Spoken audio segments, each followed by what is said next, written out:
Sí, hoy estoy sentado porque es lunes y comienza la semana y estoy muy cansado y sí. Y ya está.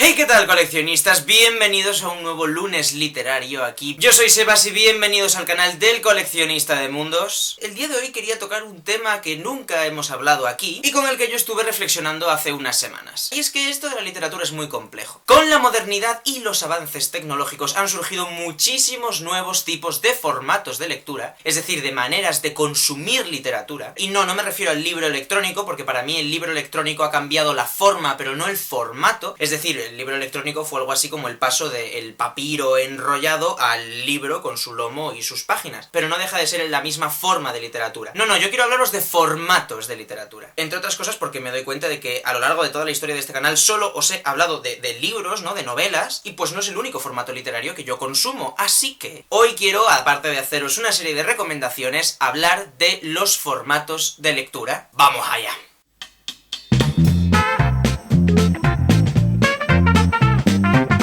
Como decía, con las nuevas tecnologías han surgido muchísimas nuevas formas de consumir literatura y seguramente el primer formato de lectura del que vayamos a hablar hoy sea el que levante más controversia, y es el audiolibro. Los más puritanos echan siempre las manos a la cabeza cuando hablamos de audiolibro, y es que para ellos no es literatura si te lo están contando porque tienes que leerlo. A lo cual yo contesto claro, porque la literatura en sus inicios no eran cuentos, ¿verdad? No eran trovadores, no eran cantares. La literatura también es contar historias y escuchar historias, y los audiolibros son algo maravilloso. A mí al principio no me gustaban demasiado, hasta que hace un par de años en el Festival Celsius descubrí una plataforma que se llama Sonolibro, cuyo link a su página web os dejo abajo en la cajita de la descripción, que han aportado un nuevo concepto al audiolibro, y es que no solo te leen la historia, sino que te la representan. Mary Jane llegó a su casa, abrió la puerta y entró. Dejó las llaves encima de la mesita y se dirigió a la cocina. «Hola, cariño», preguntó Jack, «¿cómo te ha ido el día?» Y Mary Jane se echó a llorar. Había tenido un día horrible. Pues, ¿qué quieres que te diga? A mí este tipo de audiolibros no me transmiten nada, no consiguen meterme dentro de la historia, pero los de Sonolibro han venido con una idea mucho más innovadora, y es que cambian las voces, ponen efectos de sonido. Mary Jane abrió la puerta de su casa, y de repente se oye una puerta. Dejó las llaves encima de la mesita, ¿no? Y un sonido de llaves. Eso en mí consigue sumergirme muchísimo más en la historia. Voy a poneros el comienzo de uno de los audiolibros de Sonolibro que a mí más me gustó, que fue el de Hamlet. Recibió entonces el príncipe Hamlet la visita de su íntimo amigo Horacio, que venía acompañado de 2 guardias del Palacio Real. Horacio, ¿qué te trae por Elsinor? Señor, he venido a asistir a los funerales de vuestro padre. Por favor, no te burles de mí, compañero. Pilláis el rollo, ¿no? Con esto de las voces y el sonido ambiental. Lo bueno de los audiolibros, por supuesto, es que te permiten estar haciendo otra cosa. Soy de los primeros que defiende la lectura como una manera de evadirse del mundo, una vía de escape, sumergirte en una historia y por unos instantes olvidarte de todo. Sin embargo, muchas veces cuando estamos en el transporte público, caminando por la calle, o cuando estamos en el gimnasio, pues no podemos estar con un libro en la mano y sin embargo queremos aprovechar para leer. Bueno, pues los audiolibros son una buena solución. El siguiente formato de lectura del que quiero hablaros es la poesía, los poemarios. Y yo creo que la poesía va mucho con el estado de ánimo en el que te encuentres, cuando estamos más melancólicos o cuando estamos más románticos o cuando la soledad lo abarca todo. Pues yo personalmente es cuando más poético me pongo. La poesía dentro de todos estos formatos de lectura es como ese amigo intensito que todos tenemos en el grupo. No sé si sabéis de lo que os estoy hablando. Esa clase de persona que, no sé, estáis de vacaciones en la playa, todos disfrutando alrededor de una hoguera. Siempre hay una hoguera, no sé por qué, y un tío que toca la guitarra. La poesía dentro de los géneros literarios es como ese amigo que se quedaría mirando las olas y reflexionando. Oh, Dios mío, ¿os habéis fijado que hay 2 tipos de olas? Las que avanzan hacia la arena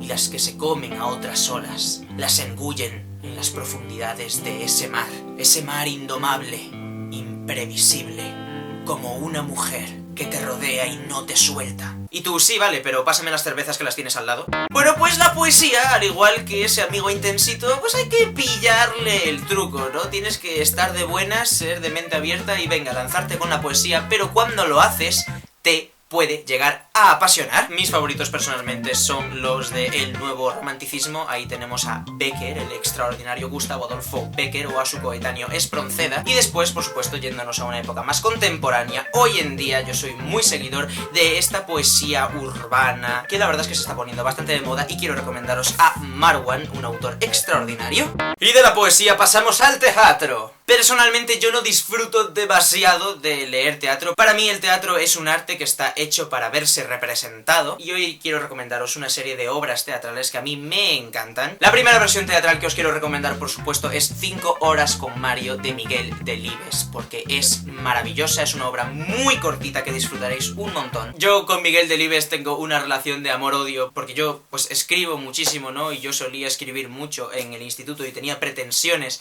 a publicar, hasta que de repente empiezas a leer a los clásicos hispanos y miras lo que tú has escrito y te planteas, ¿ande vas tú? Anda, tira que me tienes contento. Pero bueno, aunque él y todos sus coetáneos me hayan hundido en la miseria, yo quiero recomendaros 5 horas con Mario. Después, en obras nacionales, también os voy a recomendar La Estanquera de Vallecas. Y una vez que hayáis leído la obra, por favor, ved la película, porque es maravillosa. Si os gusta el cine español, os va a encantar. Y ya que yo soy de Galicia y que la tierra pues siempre tira, si os animáis a leer en gallego, yo os recomiendo muchísimo Os vellos non deben enamorarse, de Castelao. El siguiente formato de lectura del que vamos a tratar son los cuentos, y con cuentos no tenemos que confundirnos con novelas infantiles. La novela infantil, por norma general, es una historia, pues con su presentación, su nudo, su desenlace, un hilo argumental, unos personajes que evolucionan. No, yo me refiero a cuentos, a recopilaciones de cuentos. ¿Qué tiene muy bueno este formato de lectura? Pues que es muy fácil de consumir. Yo personalmente, que leo muchísimo en el transporte público, pues lo disfruto, porque cuando vas por el Consorcio de Transportes de Madrid, bueno, pues a veces tienes que subirte a un tren y de repente bajarte en esta parada y subirte a un metro, y en 2 paradas tienes que coger un bus. No puedes realmente estar muy enfrascado en una lectura profunda. Por eso las recopilaciones de cuentos, que suelen ser de 2, 3 páginas, historias aisladas, son muy buenas, porque no te deja la lectura a medias, digamos. Voy a recomendaros varias obras de cuentos. La primera es de uno de mis autores favoritos of all time and being, Cuentos para todas las edades, de los hermanos Grimm. No, al revés, Cuentos de los hermanos Grimm para todas las edades. Esta recopilación y adaptación es de Philip Pullman, el autor de La Brújula Dorada. Y finalmente, una recopilación de cuentos que leí hace poco y que me encantó fue El río que se secaba los jueves, que sale con la editorial Anaya. Es una recopilación de cuentos e historias cortas, muy dinámicas, y está lleno de ilustraciones preciosas, así que os lo recomiendo muchísimo. Y bueno, por recomendaros a algún clásico también en este formato de lectura, no podéis perderos, si os gusta el género de terror, a Edgar Allan Poe.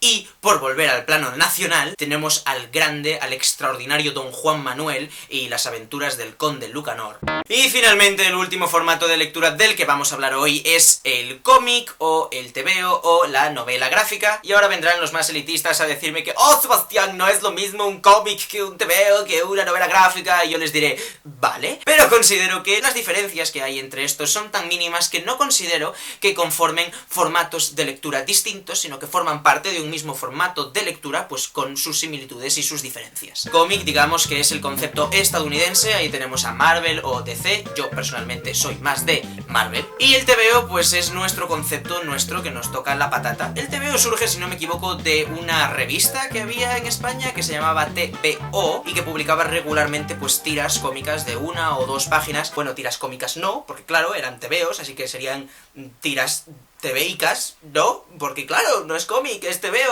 fuck it. Mis favoritos de siempre han sido Zipizape, y es que mi padre compraba pues un periódico, que no sé cuál es, al cual venía adjunto unas tiras cómicas. Total, que mi padre compró tantas veces este periódico y recopiló tantísimas tiras tebeicas de Zipizape, que en casa tenemos una pila como así, que yo encontré una vez de pequeño y la leí entera no sé cuantísimas veces. En cualquier caso, me gustaría muchísimo hacer un vídeo hablándoos de cómics, porque me encantan los cómics, los disfruto muchísimo. Decidme abajo en los comentarios si disfrutaríais de un vídeo hablando pues como de los cómics imprescindibles, esos cómics que hay que leer, porque los hay muy, muy buenos.